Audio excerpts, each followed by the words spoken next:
Hello singers, it's Jules here, and today we are doing lip trills. What's a lip trill? That's a lip trill. A lip trill is an incredibly useful warm-up exercise for singers because it doesn't require a piano, you don't need to know any scales, you can do it anywhere, and it's nice and low intensity, so the risk of doing yourself any harm is next to zero. My advice is to go in as if you're cold. We're making a BR sound. With a little bit of force, a little bit of pressure, and a lot of conviction, so you want it to be quite a strong, chesty sound. And I find just getting into the kind of feeling of it really helps. If you're struggling with that, if what you're getting is, or if we might need more air to go from into a more open sound, or we might need less air to bring the sound together. A really good way of doing this is to pop fingers on your cheeks, either side of your lips, and play with the shape. So if you imagine, if I squeeze too much, then I can't get any airflow through. If I push too far, I can't get enough closure. So you play with the space between your fingers to get exactly the right amount of push or pull. And then all we're going to do is slide up and down. Just play along with me.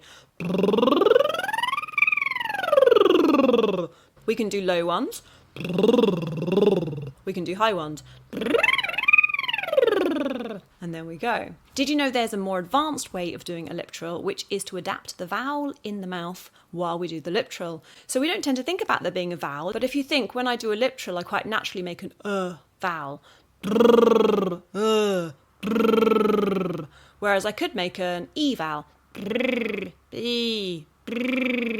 And I've changed the shape of my tongue in my mouth to help me make that different sound.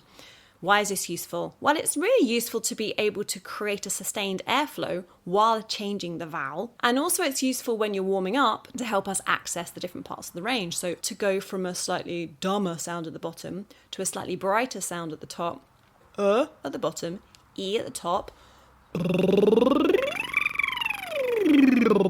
I'm going E, Have a play with that. If you want to geek out about what a lip trill is, it is a semi-occluded vocal tract exercise, an SOVT. Yes, it's a mouthful. Semi-occluded basically means that we are partially restricting the vocal tract, the airway between the larynx and the lips, where all the sound comes through. And we are restricting that in order to create the perfect balance of airflow and closure. So, because we don't have so much conscious control over what happens at the larynx level with the vocal folds and the airway, we're actually looking to create control at the lip level. So still lips coming together, this way if you like, and the airway coming through. And we're doing that through the lip trill. So if you think we've got a tube, larynx to lips, and if we do something at the lip level, then in order to balance the pressure and the airflow at this level, the vocal folds have to follow suit. And so it's a really lovely way of training balance down here by focusing on the lips. So let's have another look at that just so you can feel it. That's everything about lip trills today. Please do comment, like, subscribe, and if you have questions, come over and have a free consultation with me at julespitcher.com. Let's get singing.